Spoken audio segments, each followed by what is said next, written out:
Miren, yo les hablaba ayer que lo viejo no acaba de morir y lo nuevo no acaba de nacer. Estamos en un proceso de transición.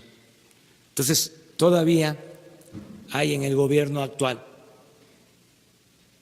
muchos funcionarios que obedecen a intereses de los que dominaban en el país, de los que mandaban en el país. Son como empleados de los grupos de intereses creados que tenían tomado el gobierno. El gobierno estaba secuestrado al servicio de una minoría para hacer negocios jugosos, casi todas las áreas del gobierno. Entonces todavía hay representantes de esos grupos en el gobierno y la mentalidad neoliberal. Imagínense 36 años de predominio de el neoliberalismo, que yo llamo neoporfirismo. Es un asunto de mentalidad. Entonces, todo esto tiene que ir cambiando, lleva tiempo, es una mentalidad arraigada. Les enseñaron a hacer las cosas de esa manera, pues fueron 36 años, se crearon escuelas, universidades, se pontificó el modelo económico que se impuso. Entonces está costando trabajo que se entienda.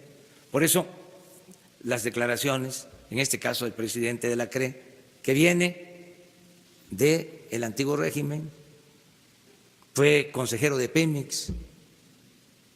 Por ejemplo, él autorizó la compra de la planta de fertilizante más cara del mundo, una planta de fertilizante que costaba cuando mucho 50 millones de dólares y la compraron en 500 millones de dólares, 450 millones de dólares de utilidad a costa del erario, del presupuesto. Y él lo autorizó. Y ahora está en la CRE diciendo que nos vamos a quedar sin gas. ¿Saben qué decían en la época de Salinas, cuando se empezó a alentar la privatización en la industria eléctrica? Que nos íbamos a quedar sin luz. Así engañaron. ¿Se acuerdan? Bueno, ustedes no, están jovencitos. Pero cuando iban a entregar teléfonos de México, hubo una campaña previa. Los que tienen más edad a lo mejor lo recuerdan, o los investigadores, porque ahí están las hemerotecas. Una campaña de desprestigio a Teléfonos de México, cuando era público, cuando era pública la empresa, que no servía, que era un desastre, que cobraban muchísimo, que era ineficiente. Fueron preparando el terreno para entregar la empresa pública. Eso de que nos íbamos a quedar sin luz, pues lo mismo. Modificaron en 1992 una ley secundaria durante el gobierno de Salinas para empezar a dar las concesiones a empresas extranjeras que generaran energía eléctrica, y ahora estamos comprando la mitad de la energía eléctrica que consumimos a empresas extranjeras, a las que se les entrega hasta subsidio.